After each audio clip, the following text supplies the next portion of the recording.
And just like that, y'all gonna listen. Y'all can't get tired of these faces because we coming at you in live in effect, man. Yeah. Cowboys Collective, Skywalker Still, John Machota, Law Nation. Guys, the news is rolling in. It's feeding families. Yeah. It's hot. And this is episode, where we at, Law? 33? 33, Tony Dorsett. Come on with it. Yeah, baby. Yeah. Okay. Tony D. Okay. TD, yeah. Lamone Clark, baby. What talking about? Come on. Wow, Sky from the top row. God. Devontae Williams, baby. Hold on, wait. Let's see. Do we have my drop yet, Sky? Do we have my drop for John? Indeed. You already know it, baby. Here's Johnny. You guys know how we start off every show. Hey, hold on, no. I got one from my brother Law too. They're low. Hey, Hold on. Sky, bring it. Hey, listen, Sky said he was gonna take us up. He's taking us up. Yeah. Here's Johnny. man. Here's Johnny. Come on with it. So obviously the biggest news is that somehow, some way, the Cowboys are going to open the season in the most primetime game you could get Thursday night, the first game of the season in Philadelphia, which is wild. I mean, usually they're trying to pair that with two teams that had successful years the year before. And the other part of why it surprised me is that Cowboys-Eagles doesn't need to be in a primetime spot to get primetime ratings. You can put that thing Sunday at noon, or you can put that, the day after Christmas, whatever. You can put that wherever you need a bump to your ratings. To put it in the prime time, your biggest spot like that, 30 million plus people will probably watch that game. Like, that's crazy. But that's huge for the Cowboys to get to open the season like that, too. I mean, that's something that there's no doubt they're going to be looking forward to that. And then selfishly, I'm looking forward to that because then that means Philadelphia not late in the year, unless maybe they see each other in the playoffs. So to go there in September, I mean, that's what you want. And while the Eagles are clearly the class of the NFC East and probably the class of the NFL right now, the Cowboys have fared well against the Eagles when Dak Prescott's been healthy, and he should be healthy week one. And so that's a good sign. But that to me is the biggest news. Second to me would be that Tyler Smith has switched agents, and he's now with Athletes First.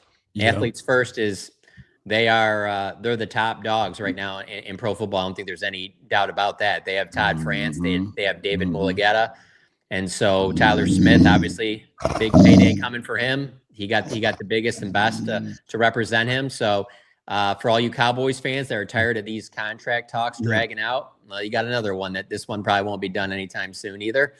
And then the last one I'm just going to add is Jadon Blue signed his rookie deal. So Donovan Ezeraku is the only of the Cowboys' 9 draft picks that hasn't signed his deal yet. So that'll eventually get done, but obviously good to have the rookie class just about all signed and delivered. Yeah. Ooh. I want to ask y'all this. Can the schedule makers switch the schedule like in the blink of an eye? Because do y'all think the Pickens signing had anything to do with this? Just randomly. I don't think Pickens needed to be here for the Cowboys Eagles to have buzz. Is Dak healthy? Is Dak playing? Yeah. If it was Cooper Rush, no, the Cowboys wouldn't have been in this primetime slot. But as long as Dak is playing, I think that's enough to get Cowboy haters and Cowboy fans alike to tune in. But I mean, Pickens couldn't have hurt folks. Okay. And I'm quite sure that the matchup is going to be a whole lot better now, right? Yeah. And then on top of that, there was some leak audio of Jerry Jones motivating the troops. Coach Jerry or motivational speaker Jerry, he was saying the Giants week one, get ready for the Giants. So maybe this is a cover up. I don't know. John will know more than us on that. Yeah. I'm too tied up in this conspiracy theory of how I don't know how the Dallas Mavericks get the first overall pick with a 2% chance. Mind blowing. Talk about it right now. Talk about it. Mind blowing. Again, another example of how. Hey, I'm not a Cowboys fan. I'm not from Dallas, so I'm going to speak on something as just a sports reporter. People stop with the Cowboys fans are just like Yankees and Lakers fans, where they're just bandwagon fans. 29 years of being a bandwagon fan. Now you can't put the Yankees and Lakers in that same category with the Cowboys. You've had to endure way more as a Cowboys fan. This type of stuff, this like rigged NBA draft stuff, that's the type of stuff that helps the Lakers. The salary that the Yankees can spend on and all that helps. And when's the last time that the Cowboys have had any benefit like that? Any luck? Yeah. So I take a little offense to that because I got an argument with another reporter, which you guys can probably figure out who it was just by following up on Twitter about how he was like, I just can't stand Lakers fans because they're just like how with the Cowboys and Yankees fans, they just jump on the bandwagon. I'm like, ooh, I don't think, man, 29 years of Cowboys, I don't think you can say that they're just jumping on bandwagon. I tip my cap to Cowboys fans. If you're holding out here, you deserve everything you get. And I know that when they eventually do win another Super Bowl, there'll be plenty of people that will be like, oh, you're just a bandwagon fan. Nah, you can't say that about the Cowboys. You've had to endure. If you're a Cowboys fan still to this day, you've had to endure. You deserve every bit of the trash talk or whatever you want to give to anybody else. It is not the same category at all. Let him cook. Tell that reporter to chill. Yo. Still. A lot of bad jokes, man. Still is no. That's not a bad one. That's actually a great one. Dad jokes. Oh, dad. Okay. Yeah. Hey guys, what a great way to pop it off. So I got a few questions for you guys today, and hopefully that'll carry us through. Now Steven talked to today, John. Did you guys want to hit that, or you guys want to save that?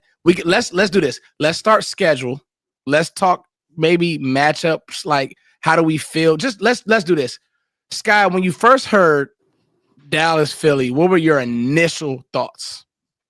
Let's go. Thank you. Philly. I'm so tired of scary Cowboys fans. Oh my God, over analytical. Oh, how are we gonna do this? I'm sorry, Sky. Go ahead. No, look, I get it, man. It's May, first of all. Okay, we have months and months and months to break down the matchups and this and that. There's going to be injuries. There's going to be training camp and things like that. So I think it's you're getting ahead of yourself if you're trying to break down all these small little details, in my opinion. And I know we're probably going to do that anyway, so I'll be contradicting. However, I'm just literally thinking of it as a Cowboy fan, the rivalry. Y'all see who I got back there? Des Bryant and Malcolm. Is it Malcolm Jenkins? Or where they were, about to fight on the field. That's my feeling right now. So you ask me how I feel. I feel like Dez. I really don't care who they roll out there right now because as a Cowboy fan, I'm just hyped up. We get Philly early, like John said, on the road, but it's not in the cold. And look, Dak is 3-3 in Philly, and easily could have been 4-2 that last game. I'm not scared of. I've never been scared of Philly. It's going to be a good game. It's going to be a tough matchup. Yeah, they whooped their ass last year without Dak. And if the Cowboys lose, would it shock me? No, Philly's a good team. But I'm hyped up because it's the Eagles, man. What are we talking about? Yeah. Law. You talking about a primetime game at a primetime moment because here's the fact. The Eagles finished out number 1 in defense last season, right? So now we can test our armor with the run game that what we're going to bring with Shotty, right? And then we can test what our defense going to do as well against a team that pretty much ranked top 10. So we would know at least what type of team we are heading into the 2025 season with week 1. Here's the thing that I'm really looking for. It's one C word. And it's not Cowboys. It's compete. We're looking for a team to fight it all the way through the echoes of the whistle and beyond. Because the last time we played a big game in a big moment, it was the Cowboys versus the Green Bay Packers. And of course, that was a year and a half ago now, almost. But we didn't compete. So all I'm looking out of Shotty's system is competition on every level. No give-ups. And no bonehead plays, too, by the way. No decisions. John, you kind of gave us your thoughts, but just like I got one more though. I was going to say, like, I look at their schedule and when I think of just in my time covering the team, the two places that would concern me the most would be that probably 4 or 5 year run with the Niners. I never had the feeling that the Cowboys were ever going to beat the Niners during that, and it really would probably keep going, except that team got too old, and so now this is a different Niners team, but.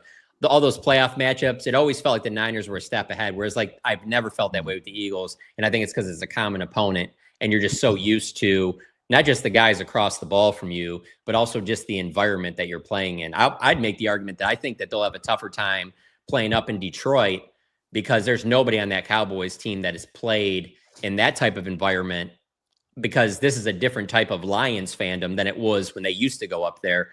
That's inside.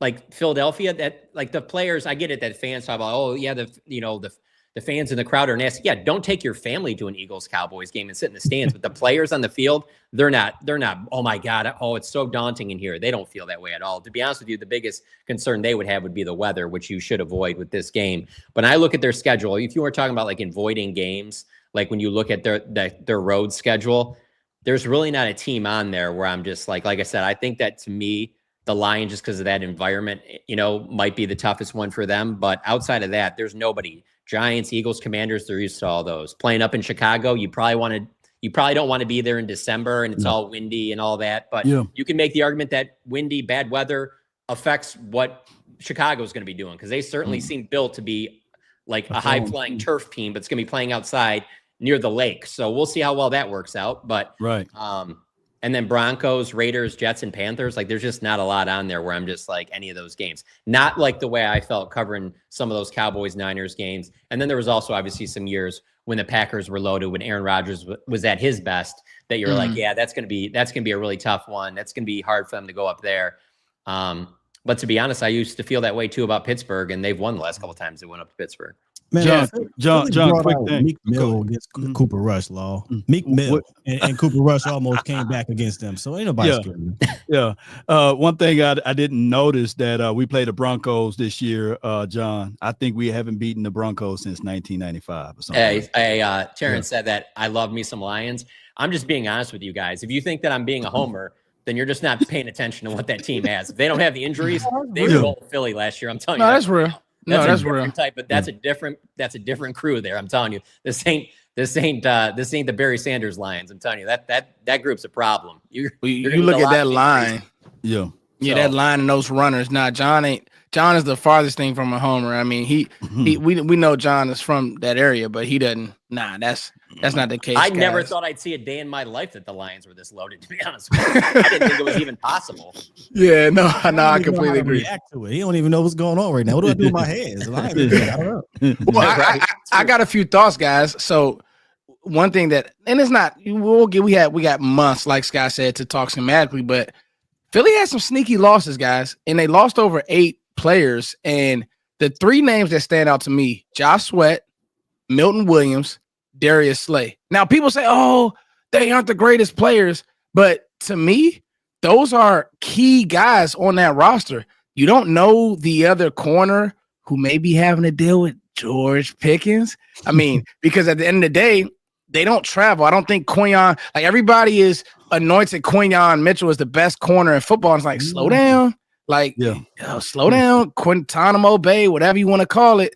You about to see it now with Dak Prescott. You're not going to see it with Cooper Rush and half a line out there. You're going to see it with Dak Prescott. So we'll see if him and, oh my God, what's the Cooper DeJean. Now he's Deion Sanders. Okay. I want to see him in that slot chasing around 88 after a full camp. As long as he a Cooper DeJean and not a DeJean Cooper in that game, because he was playing like a DeJean Cooper in that Super Bowl. That's what I'm saying. He played good with the Chiefs having no weapons. Give me CeeDee Lamb and with a lot of space. I like Cooper DeJean. I'ma stand on 10. CeeDee Lamb is going to barbecue that baby. If they got space, it's different. It's different. And again, we talk about Rush. I like Philly's front with Carter. It's a banger, but the edges. So anyway, their linebackers are nice. Yeah, the linebackers are good. Definitely a lot better than they were 2-3 years ago. And I used to always look at the rosters before the game and be like, "Hey, I can't believe they're getting down with linebackers." But they've done some work at linebacker. Bond, yes. But you know what else, John? People are forgetting Nolan Smith. He had the pec injury in the Super Bowl. Yeah. He went out in that game. So, but anyway, that's just the initial thoughts. They drafted Jahad Campbell. They did, but I don't know if he'll be ready, John. Apparently, they're saying that he might start the season on PUP. He has some injury situations. Look, bottom line is going to come down to protecting and blocking up front, whether it's in the pass game or the run game. Mm-hmm. You know, we can talk about Cooper DeJean, we can talk about Kenyon Mitchell, but their defense runs through that front seven. And that allows Vic Fangio to play some games on the back end or be, you know, I think we've had this conversation before, Foots. He's conservative, but he's unique in how he does it, in my opinion. He doesn't make it difficult for these guys back there, but he wants smart cornerbacks and safety so that they can adjust on the fly. And they did that pretty well last year. That wasn't a number one type defense for no reason, but a lot of that was the front. And they did lose a couple good players, but they still have a lot of good players left up there. So at the end of the day, if we can block it up, then we can get to those matchups, right? It'll be about, Tyler Booker and Cooper Beebe, young guys getting at it with the Jordan Davises and Nolan Smiths and Jalen Carters. And then that I can't believe I'm saying this, but the linebacker unit looks, like John said, they've never had a good linebacker unit. And they got a good one now. So the front seven matchup to me is going to be the big matchup. If the Cowboys can win that, the Cowboys can win the game. If they don't, they're not going to win. It's pretty simple for this specific matchup, in my opinion. Yeah, and also like Super Bowl hangover could be some realism to that. So I get what y'all saying. I just, like you said, I don't think no Cowboys fans are scared. I'm pretty sure it's Eagles fans in the chat. We won it. Come on, and I can't wait for this game. All right, so moving forward now, I want to close the door on Pickens, but I really don't, because Steven kind of just opened up another door on George Pickens, and I want to ask you guys the validity and what you guys believe in Steven saying that, George Pickens is not, just a guy. He, we got it up on the screen. He is more than a number one. Number two. Like everybody, the buzzword around media guys has been, well, George Pickens is a number two, or, he's coming in to play Robin to help CeeDee Lamb. And that my thought has been, in doing more research, guys, it's George Pickens, CeeDee Lamb, and then everybody else got to get in where they fit in. Right. You guys agree with that? And Steven kind of stamped that, y'all. I mean, potential-wise, sure. But he hasn't done enough on the field for me to even put him on that same category. The production just, for me, has not been there for me to put him on that same level. He's a very good receiver. He would be, them together as a tandem, the 1-2 is up there with the best in the league in terms of your 1-2. But I need to see more from him for me to say that he's a 1A, 1B guy. He would have to have, especially playing opposite of CD with a quarterback like Dak, if that is the case, he'll show it on the field. He'll have over 1,000 yards, 8+ touchdowns, Yeah. I'm quite sure that once we see him out there on the field, will be clear evidence that he's leaps and heads and shoulders beyond Tolbert and what we probably seen out of Mingo with those sample sizes. So it's all about winning your one-on-ones. I think George showed that total body of work that he can win against the number one DBs on the other side. So with CeeDee Lamb being able to play more at Z, traditionally the X receiver always been looked at number one because you move them to the island by themselves against the number one DB. So what we're going to see now is more of that plus more of CeeDee Lamb eating, because CeeDee Lamb can't play on the outside, y'all. It's just that he gets crazy busy work inside with two-way goals. So now 1A, 1B will be a more tangible thing when we get a chance to see it out there on the field. And what better way to do it against the Eagles, because they have some problems in that secondary. And I know a lot of people just don't want to admit it right now because they're Super Bowl champs. I think CJ Gardner-Johnson. Yeah, they lost a lot of veterans, believe it or not. Slade, Bradbury, even though he didn't play a lot, but he was one of those guys that helped those guys get ready for the season. And as well as, of course, they lost the CJ Gardner Jr. guy.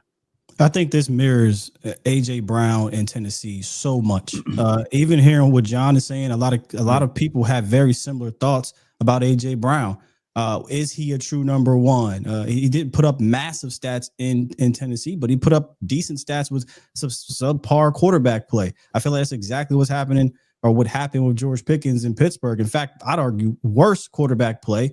1,100 yard season, a 900 yard season last year. I think he missed like a game or two or something. So, he would have had 1,000 yard season. Plus, he was, malcontent in a way. So, you're talking about a guy who's averaging roughly 1,000 a year, right? Or 800-900 yards the last 3 years with that quarterback play, that offense. I absolutely think next to CeeDee Lamb, he is more of a 1B. But I do think it's funny, and I don't want to go too far ahead. Let me just real quick. Let me just stop on that though. The trade compensation though was crazy different. Yeah. Nobody's giving up 18th overall pick for George Pickens because of the off field. I mean, from everything that you read in between the lines, field. like I listened to all of, yeah, absolutely. But you have to factor that in because who's to say that just because he moves to a new team that you're not going to deal with any of that? So if I'm reading everything, like I listened to the entire interview that Steven did today, and I get it. Like if he's on the field and playing, like that, absolutely, that is the case that's there. But between that and then listening to Omar Khan, their GM of the Steelers last week talk, the Cowboys got this deal done because they were the only ones willing to go to a 3. Whereas AJ Brown, you gave up a 1 to get AJ Brown. Now they spent it on Traylon Burks, and hey, that's up to them. You know, that's why they are what they are. But I'm just saying, like, so I need to see it. I need to see more. And I think I want to push back, John. Yeah, I think the rest of the league wants to see more when you're talking about trading a 3rd. Yeah, my point is more on the fit. He's a 3rd because of what the whole character situation, and that's totally fair. But I mean, the play on the field, right? Like you put them on the field. AJ Brown and George Pickens, their kind of the whole situation kind of overlaps each other because, like I said, productive receivers were questioned as number. Like I remember AJ Brown being questioned as a number 1. Now, maybe not to the Eagles, obviously, to trade a 1st-round pick, right? Bad quarterback play, get to a new team. And immediately when he got to a new team, you heard Tennessee come out, hey, you know, AJ Brown this, AJ Brown that, to the point AJ Brown had to come out and defend himself and say, now all of a sudden that was a problem in Tennessee. Not saying that's the case with Pickens because we know he was a problem. Just saying when he got to a better situation and he was used a specific way, it's not like AJ Brown is routing dudes up a bunch. He runs 3 routes and he eats. I think Pickens is going to have a very minimal route tree, and I think he's going to eat opposite of Lamb. Now, granted, AJ why Brown don't you think more? Why do you guys not think that more teams were in on possibly giving up a 2nd for him or giving up more? Off field, but character. See, and how do I'm gonna just let it play out? But here's where I'm at with it, John. Probably because Pittsburgh has had a lot of missteps in this as well, John. What? They're basically bringing in a receiver they don't know, paying him immediately, and it was pretty much known that they weren't going to pay George Pickens. So you could have had teams say, we'll just wait this situation out. Now, I don't know if that's the case. Dallas just acted abruptly, and I'm not mad at that because it's a true need. Dallas doesn't look at this roster as that far away, John. Also, you got to remember, if we talking about Philly and A.J. Brown, they drafted Devontae Smith and realized he wasn't enough.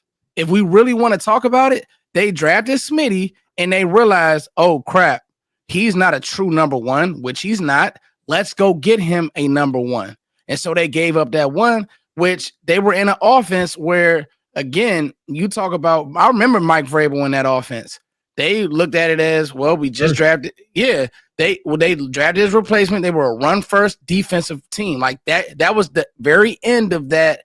Well, let's run the ball. Let's play defense. So I get what you're saying, John. But to me, I don't think everybody's going to say the character stuff. What character is so bad that the character, yeah, but then it's so many layers to this Pickens thing because is it character or is it the organization has made offensive blunder after offensive blunder? This isn't one offensive blunder. This is a team that betted and put all its eggs in the basket with Mitchell. They put their eggs in the basket with Justin Fields. They put their eggs in the basket with Russell Wilson. They're now waiting on Aaron Rodgers. So are we sure we trust Pittsburgh? I would just make the John? argument that even Will McClay will tell you that is no question the most difficult position to scout. I think everybody knows that. And it's 1,000%. Not just football. It's in all of sports. And so I will agree with you on that. But everything else about their organization makes you go, they're willing to move on. This isn't exactly the Buccaneers willing to move. Well, and even the Buccaneers aren't bad. Jacksonville will say. There's a little bit of that when the Niners move on from Trey Lance where you're just like, all right, this is kind of sketchy that they're willing to move on, but we're going to give a 4th and try and figure it out. And also, honestly, I didn't even hate that move at the time because the Cowboys do have a track record of they've found their last 2 franchise quarterbacks with a 4th-round pick and an undrafted guy. But a lot of people will tell you that there is a lot of luck involved with that in terms of the franchise quarterback. But I will admit, too, I'm very surprised that they've swung and missed as badly as they have because it is one of the top 5 organizations in the NFL. I want to ask you a question, John. This is good. Do you think that a picture being painted of a guy can get him blackballed in a sense, or is it that bad? Because if it's that bad, don't you think that there would be, I don't know, legal ramifications at some point? Maybe he hit his girlfriend. Maybe he was a drug addict. Maybe he was drinking and driving. Like, I hate to be this guy. You say that, and it's messed up to even talk about this, but I'm just going off of what I've seen, and teams will put up with that stuff if they know you'll be there 17 games during the season. It's messed up. Yeah, I know. There is the chart. There is the chart.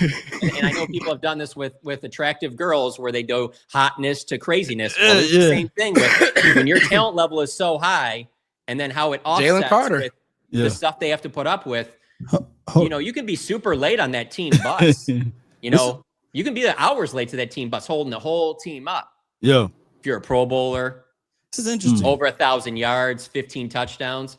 When that drops off, though, they will piece you out so fast and act like, no, oh, hey, we appreciate everything. But so that's my whole thing about whenever there's these conspiracy theories about like, hey, the league just wants to get away from this guy or they don't, whatever. Mm-hmm.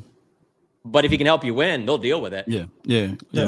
They will deal with a lot. There will be a team, one of the 32 will deal with you if you're talented enough to help them win on Sundays. And I have yet to be proven wrong on that. Yeah. And I'm not mentioning any names, but I'm sure there's plenty of them that you guys are thinking the same ones I am. Yeah. Ben Roethlisberger for once, right? You know, same organization, crazy crime that he was doing, but he got a chance to play on Sundays, right? Well, Pickens played 17 games, you know, his first 2 years, and last year he got injured. It wasn't because he got suspended or anything. So it was 17 games twice and 14 games. I wonder if it's something that you kind of said there, John, you know, in that this is a top 5 organization. I don't think it's just top 5 from a fan standpoint. I think they are highly respected across the league. So if a Rooney or if a Tomlin says something to, I don't want to say agents, but to general managers are probably more likely to say, okay, I believe you. So are they really bigging up Pickens in the trades? Probably not. They're probably being honest. When Tomlin obviously is coming out and saying publicly, hey, he's got to grow up. He's got to mature. Well, his trade market already is sinking, right? And when they come out and say, or at least privately, they said, hey, we're getting nothing more or less than a third.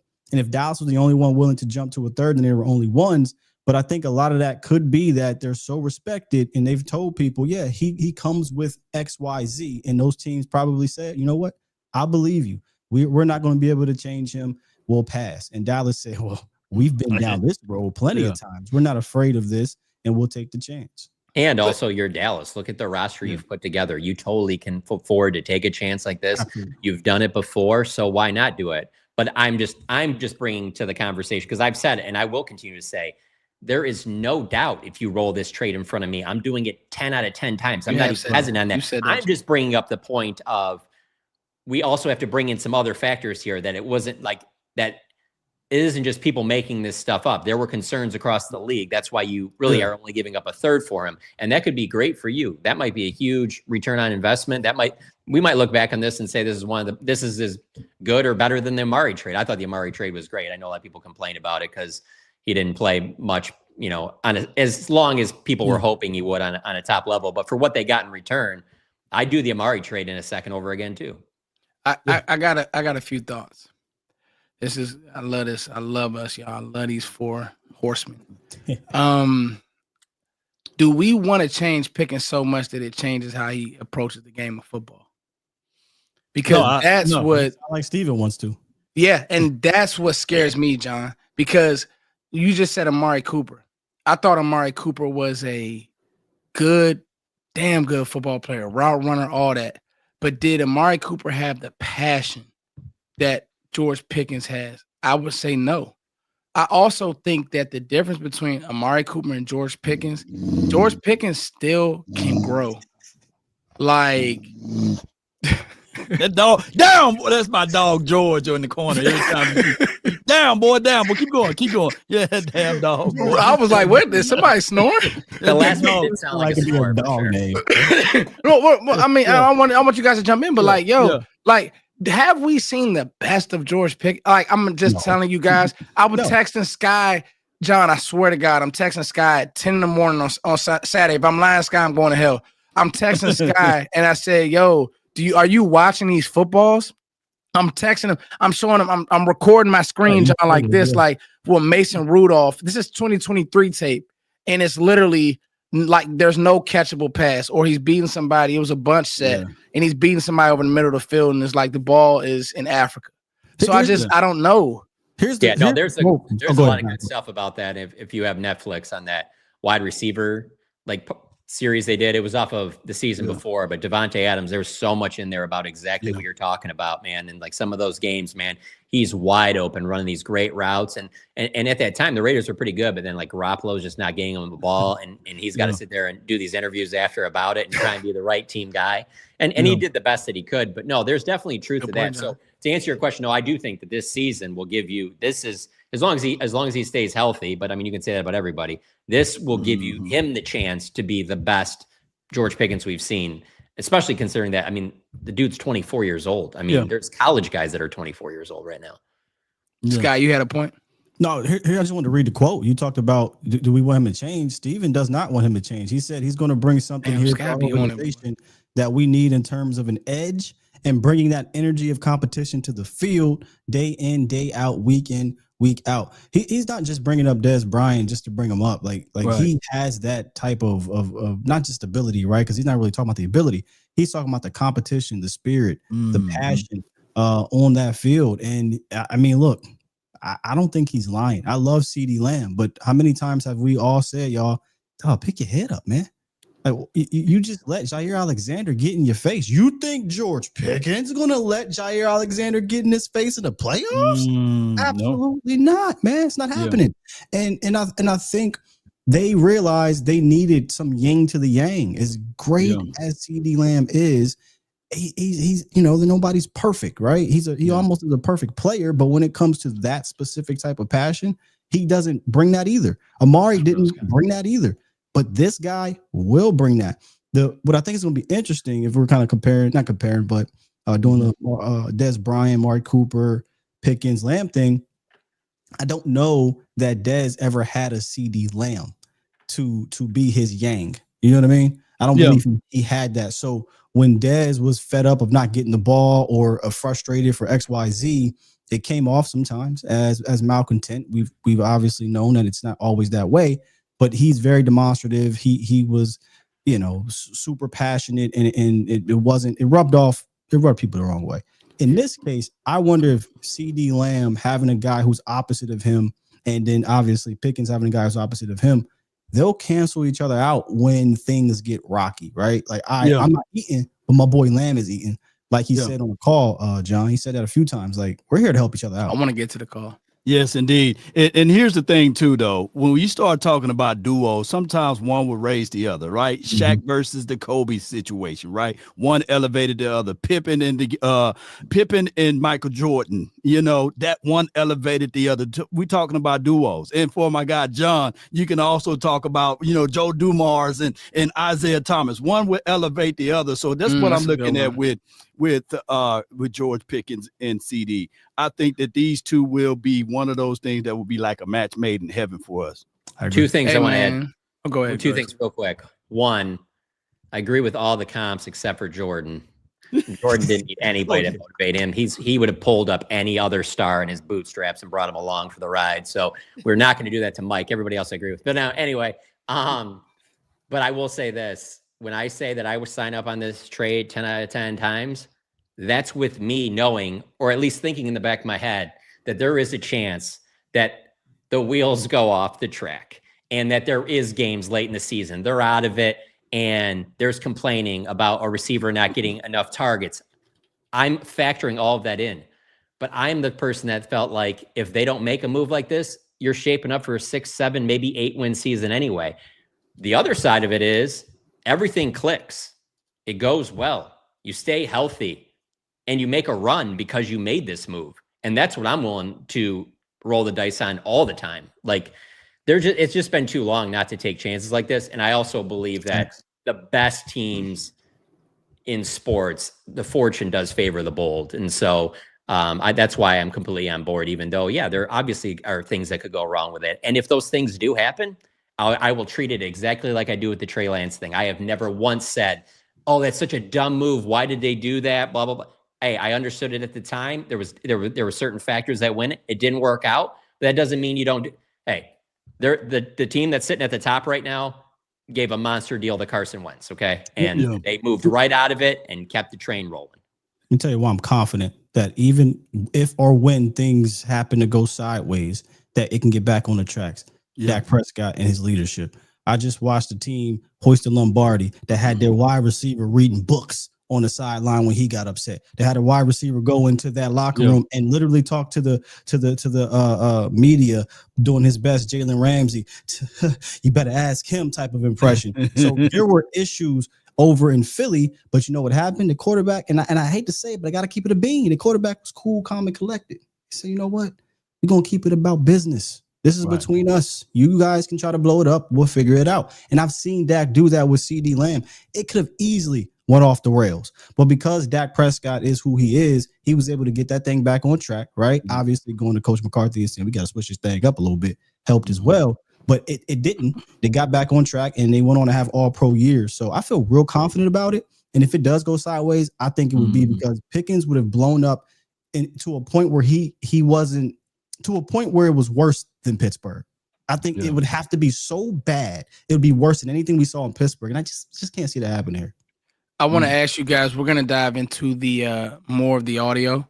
By this time, I think everybody should have read the scripts, heard it. And I just want to talk on that and really what you listened to today, John. We'll gauge some questions off of that. But before we go, Bet US, guys, these NFC East win totals. I'm going to just tell you, I've already put a ticket in for the Cowboys going over that win total. Just come on with it. And that probably would have been without Pickens. So, like, that goes to Sky's point about, like, what Dak can do and how he believes in his teammates. But now when you give him some extra help. So, I would, like, this is just taking candy from a baby. You can get these plays on Bet US. So, you guys make sure you check them out. Bet US, all your betting needs. Bet US. Yeah, I know that's crazy. And I actually to Sky's point, Sky said something about Jair Alexander, and I'll tell you this: I put out some content this weekend about just how our receiver room not only will shape up, but how it looks, how these guys are used. You guys remember, I give Dak a hard time. I'm known as that in the community, but bro, Brandon Cooks got roughed off so bad versus Jair Alexander. It ain't about fighting. Like the fights are good. Bro, fight for the football.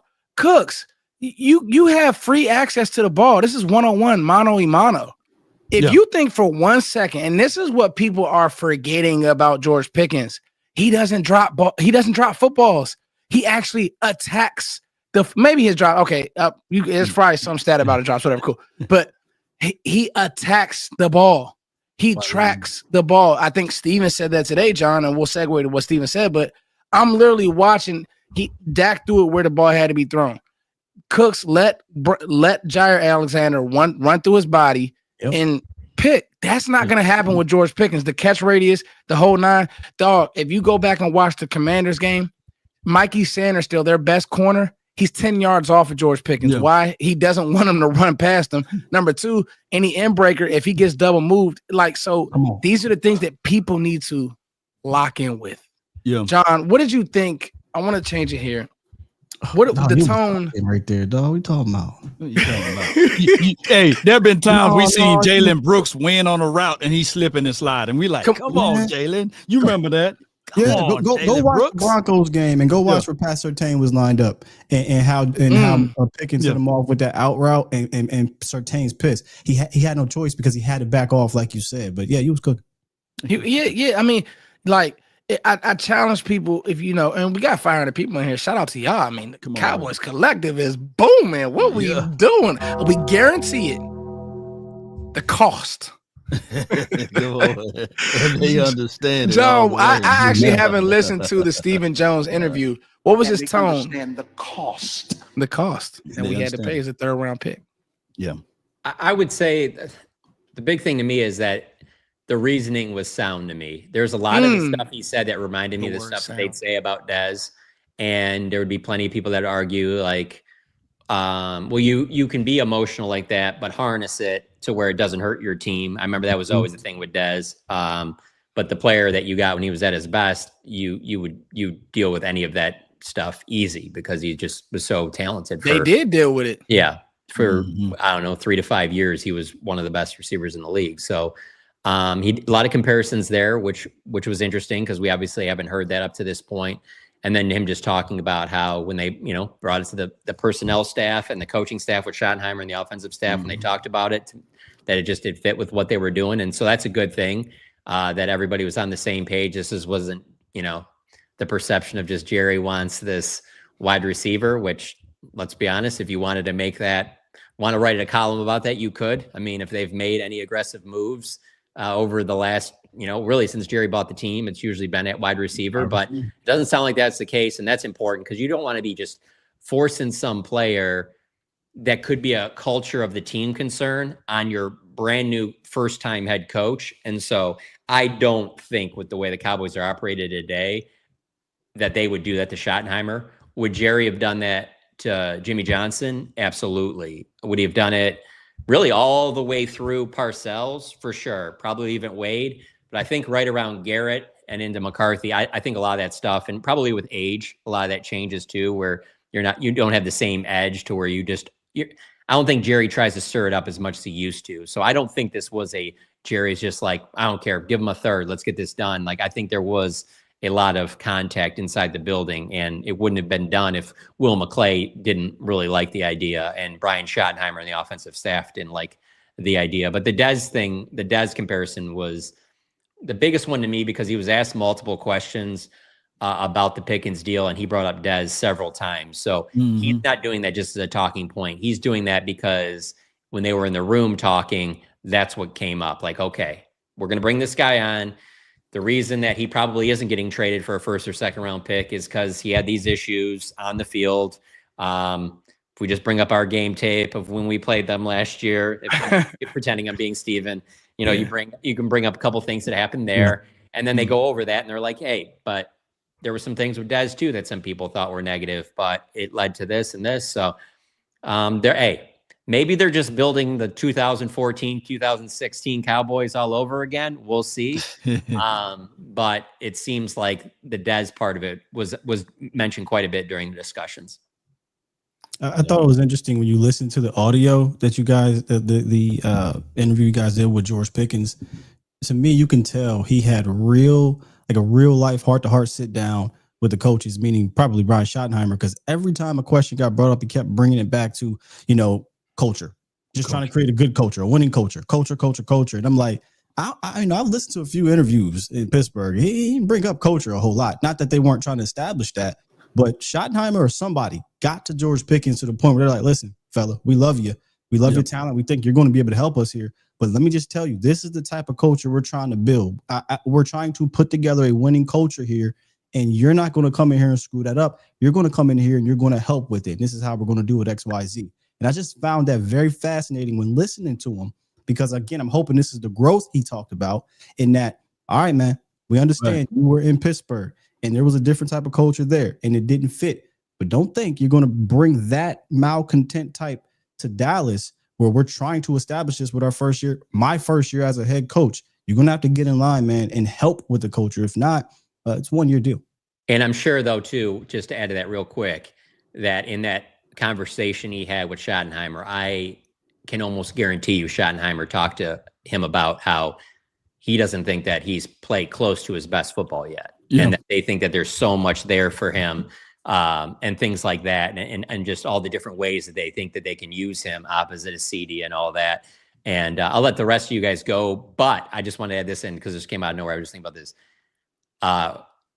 We didn't even bring this up, but I'm telling you, somebody that could benefit the most out of all of this when it's all said and done, because no one will talk about him until probably week 1, is really Jake Ferguson.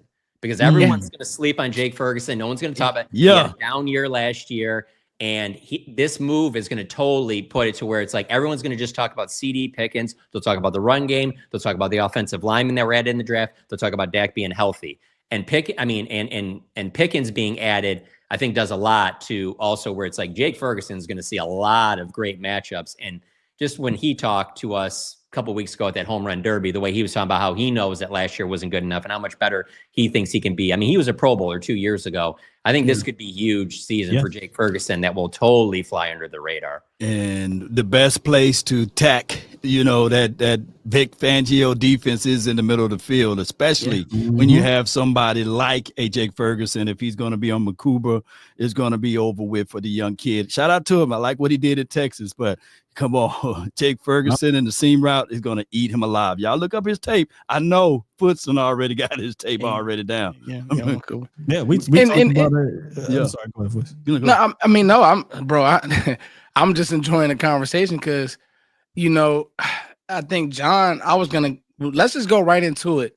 Yeah. We're gonna do this when we do the whole roster rundown before like training camp and everything, guys. We want to spread these shows out, but I'm gonna just jump right into it.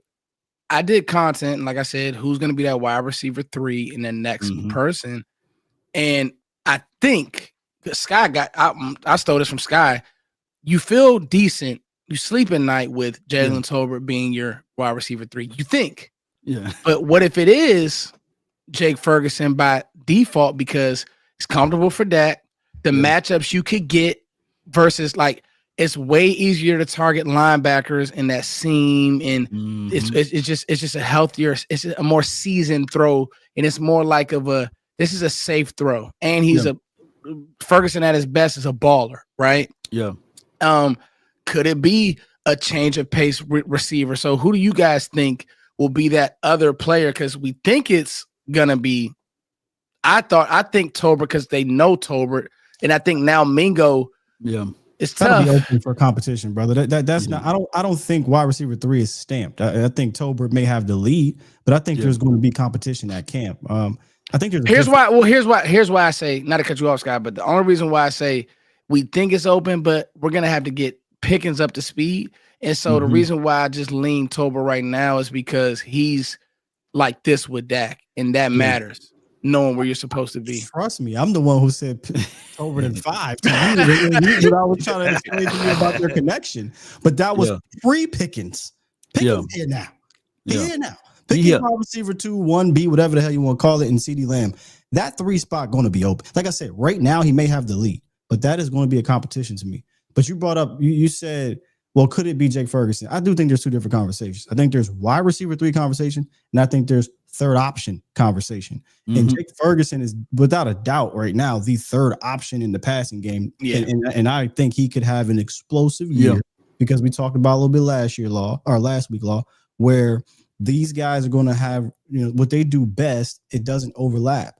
So CeeDee Lamb can do outside things, slot things, and Pickens is going to do a lot of the deep stuff, and Ferguson is going to just chew up the middle of that defense, whether it's a seam shot. And don't get it twisted.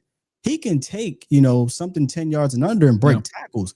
He wasn't able to do that last year. If you go look at Jake Ferguson's advanced statistics and then go try to overlap it with the film, you'll see his yards per route receptions were down damn near 2 yards. Yeah. It was run down the field, turnaround, as Voch would say, but it was shorter because they just were afraid to drop back. They were afraid to use him a certain way. Then once Cooper Rush got in there, his numbers tanked. When he was with Dak, if you take his numbers with Dak and you put it over an entire 17-game season, he has a very similar year, except one area, the red zone.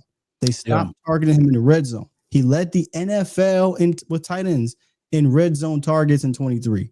He had 5 targets last year in the red zone. That's the biggest difference.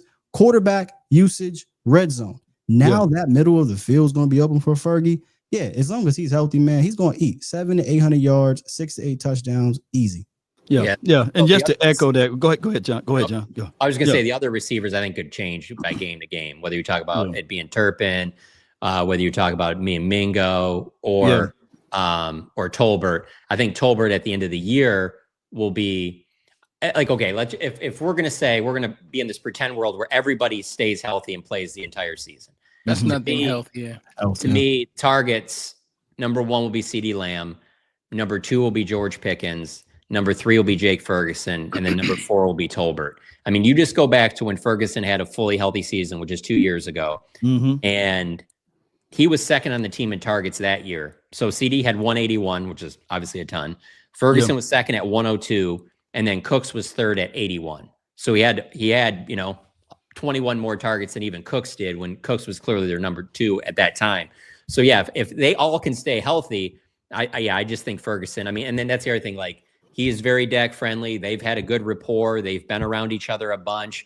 That's the guy that all quarterbacks really. If you have that type of tight end, when stuff breaks down, that's usually the safety net for a lot of quarterbacks. Come on with it.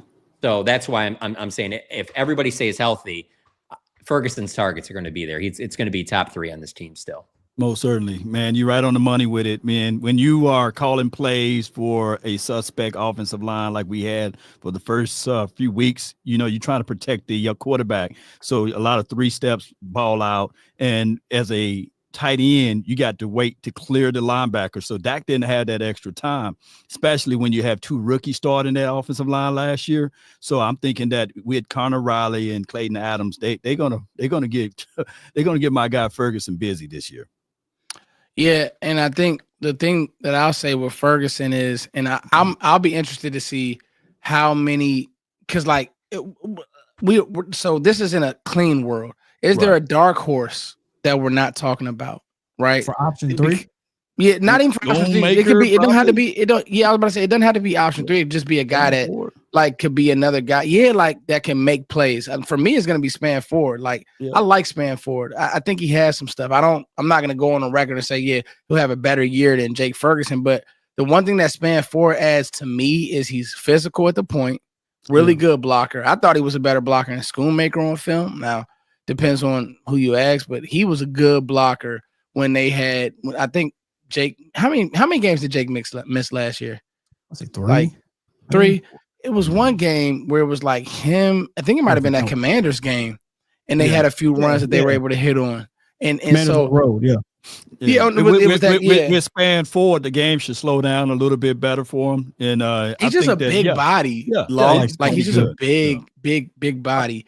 My guy would be Blue. If you're talking about who I know he's a rookie, but I mean, he just brings such a dynamic aspect to the offense that, if he doesn't fumble the rock, doesn't get hurt, and he shows that he can at least stick his nose in there on pass down. Sometimes we're not asking him to block. How do you leave him off, right? So I would say Blue and a guy like maybe Turpin.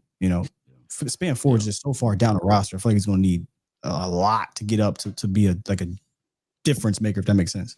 Oh, there's going to be a game or two where Kevontae Turpin puts up some big numbers. I mean, as long as he stays healthy, there's just going to be some games where they're just they're trying to take away Pickens and they're doing something else and trying to bracket CD, and then he's just going to be wide open down the seam. And they're just like, well, we're just going to take this all day long. So, but the problem, not the problem, but the thing that you run into there, though, is just that won't happen every game. And so that's why I'm saying, it wouldn't surprise me if from game to game, it's a different player who is that number 3 wide receiver in terms of production. But at the end of the season, though, I think that Tolbert will be the most consistent of that next group. But yeah, anybody after that, man, it's going to be tough to make this roster. Like the Paris Campbells, the Ryan Flanoys, who am I forgetting? Jalen Brooks. Holden. Yeah. Some of those guys lost sponsors too. When you start talking about the wide receiver coach, Junior Adams, I'm quite sure he's going to want different ways to attack the game. So if these guys not on the same page, hey, sayonara. I think what Turpin brings is in the same way that you have a change of pace running back, you have a change of pace receiver. Let him cook. Yeah.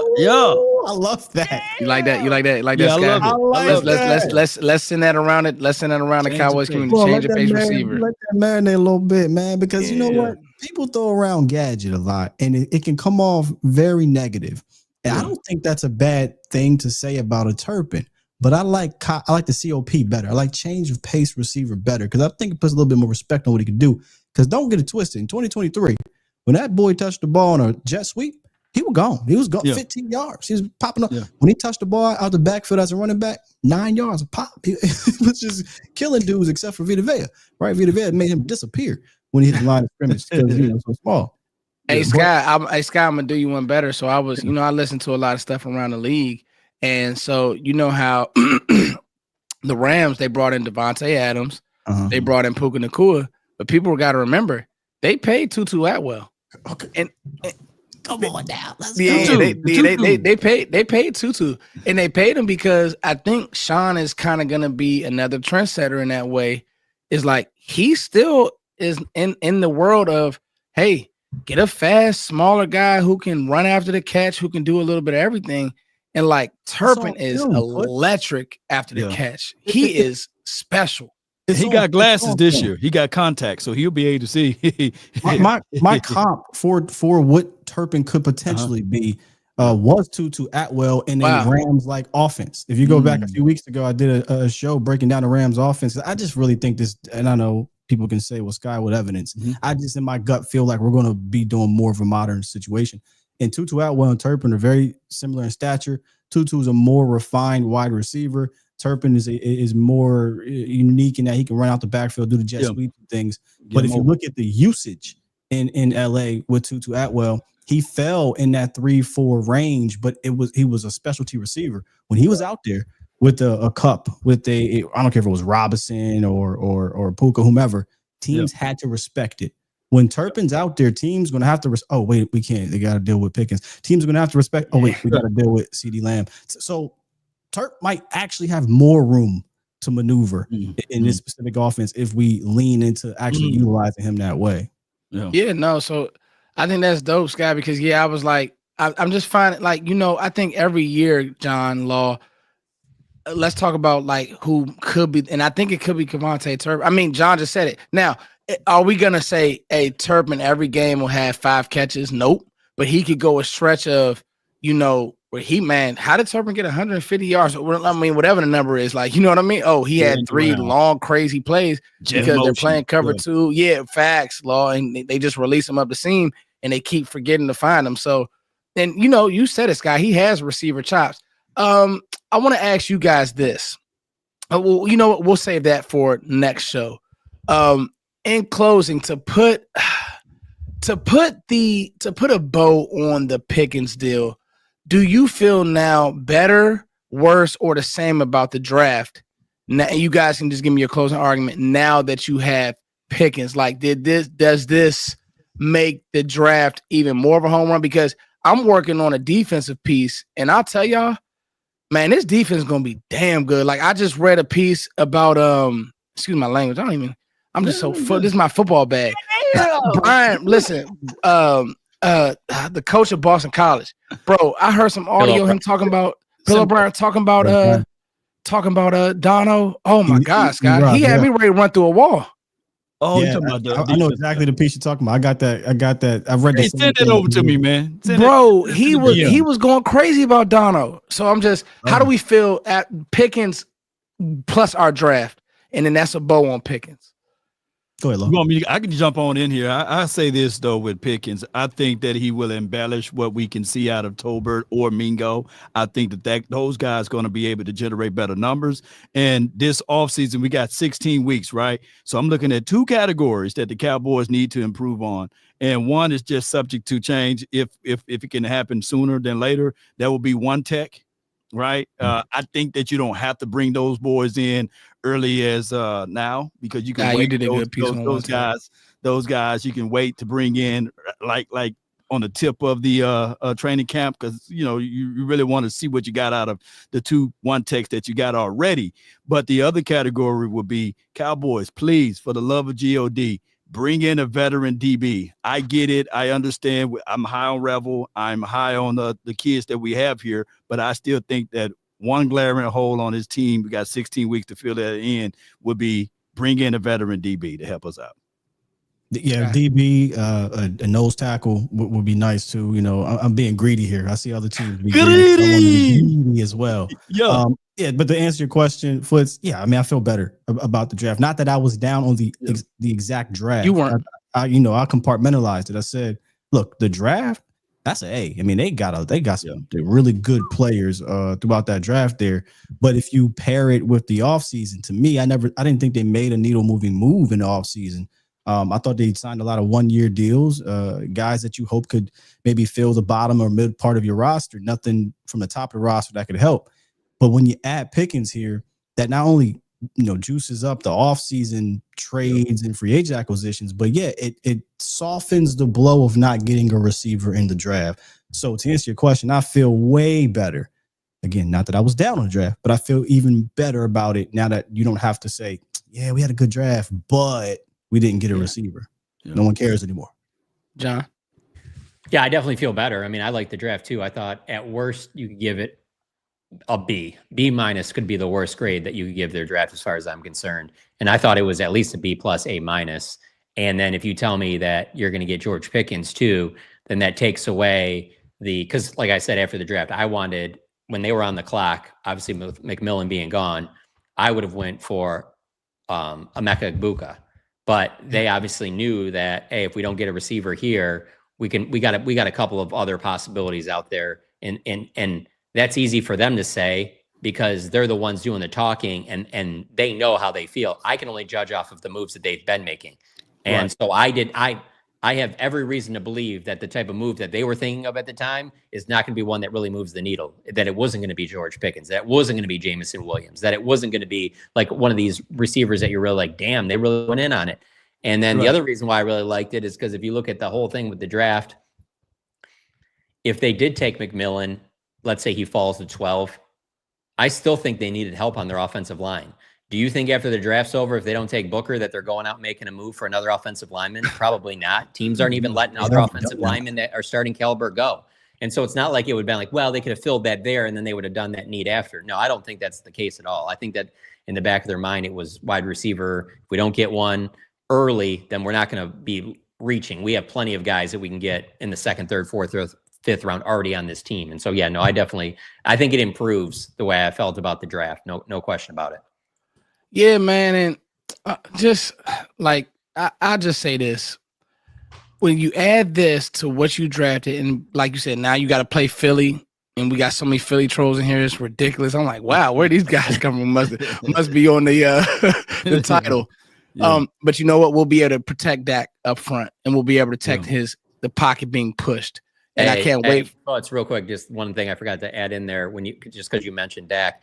When I was talking about what Steven said, one of the other clips that didn't make it out there is when he talked about Dak, he brought up about how he's had his best seasons when he's come off of the injuries, talking about how after 20, the season he had in 2021, and then obviously, and he had the thumb. He had thumb and a couple other things in 22 where he missed 3 or 4 games, but then he came back in 23. That's when he had the runner-up MVP year. And so he was talking about how that's clearly something they're talking about in the building, with Dak's rehab and how he's on track and everything like that they expect, him obviously have a big year. They're improving the holes on the offensive line, and they obviously gave him another big play wide receiver. And so there's no reason to not think that, he's going to have a strong year this year. And obviously the team goes as far as he does. If he's not healthy, they're not going to have a really good year. If he's healthy and he starts 17 games, then that's 7.5.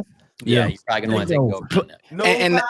And I just wanted to say that, man. I just wanted to add that in, Foots. And I'm insider information, man, on Cowboys Collective. That, like you said, the audio haven't been released, none of that stuff. But he wanted to give y'all some insight information. And I was about to say, you could take us out, Law. The only thing is, I don't have egg here to put on my face because now that we got our front taken care of, Sky, and we got our receiver. I guess I was whining like a baby for no reason. But no, I'll say this. Everything is said. Everybody has said what need to be said. We'll come back on Thursday, guys, and react to the schedule because it's out Wednesday, right? Mm-hmm. Yes. Schedule out Wednesday. So we'll react to the schedule on Thursday. And then next week, we will start we'll start breaking down prospects, OTAs, because we'll have OTAs. You'll get Brian Schottenheimer next week, right, John? Yep. Okay, cool. So listen, the Cowboys Collective, we ain't going nowhere. And listen, we had almost 700 strong. Get in now because by the time the season starts, Law, nobody what? It's the what? The Cowboys Collectives. Come on with it. Yes, indeed, with the 4 goats. And remember, John the Shoulder, Skywalker Steel. I just got one thing to go because shouts out to all the Philly fans that have come in here and showed us love and gave us some engagement. We appreciate you, but let me tell you something, Philly. I ain't scared of you, mother. Come on with it. Peace. Hold on, Law, you got to give us. And remember, you're listening to the 4 Cowboys Collectives. Let's get it. hey, much love, y'all. See y'all on Thursday. Peace. Nothing but the best.